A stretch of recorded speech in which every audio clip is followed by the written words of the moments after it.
నమస్కారం. మీ విజయ్ కుమార్. కేరళ రాష్ట్రం పేదరికాన్ని జయించింది. ఆ రాష్ట్రంలో పేదరికాన్ని నిర్మూలించేందుకోసం చేపట్టినటువంటి చర్యలన్నీ కూడా సఫలీకృతమయ్యాయి. అక్కడ పెద్ద పెద్ద ఫ్యాక్టరీలు రాలేదు, అక్కడ పెద్ద పెద్ద పెట్టుబడులు రాలేదు, అక్కడ సహజ సిద్ధంగా ఉన్నటువంటి గతంలో ఉన్నటువంటి సంస్థలు తప్పించి ప్రత్యేకంగా రాలేదు. జరిగిందేంటి? ఎందుకు కేరళ ఈ రోజున మనం గమనించినట్లయితే ఇండియా జస్టిస్ రిపోర్ట్ ఆధారంగా తీసుకున్నప్పుడు కేరళలో పేదరికం నిర్మూలించబడింది.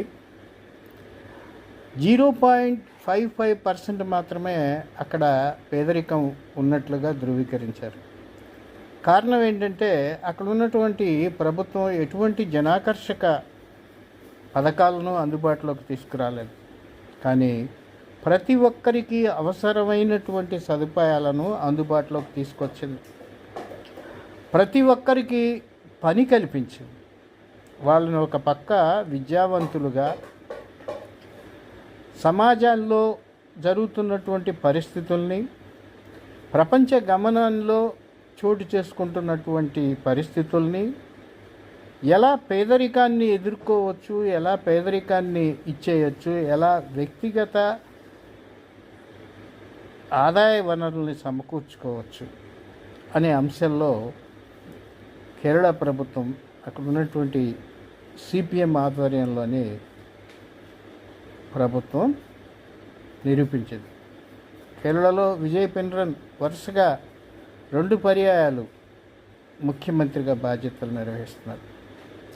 కేరళలో ఉన్నటువంటి రాజనీతిజ్ఞత, అంటే ప్రజలలో ఉన్నటువంటి రాజనీతిజ్ఞత, ముందు చూపు, ఒక రకంగా ఒక మార్గనిర్దేశకమైనటువంటి ఆలోచన ధోరణితో ఉన్నప్పుడు కేరళలో ఎప్పుడు కూడా ఒకే ప్రభుత్వం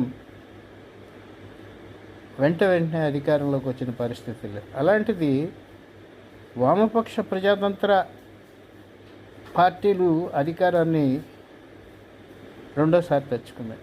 అక్కడ ప్రతి ఒక్కడు చదువుకుంటాడు, ప్రతి ఒక్కడు చదువుకు తగినటువంటి ఉపాధి చేస్తారు.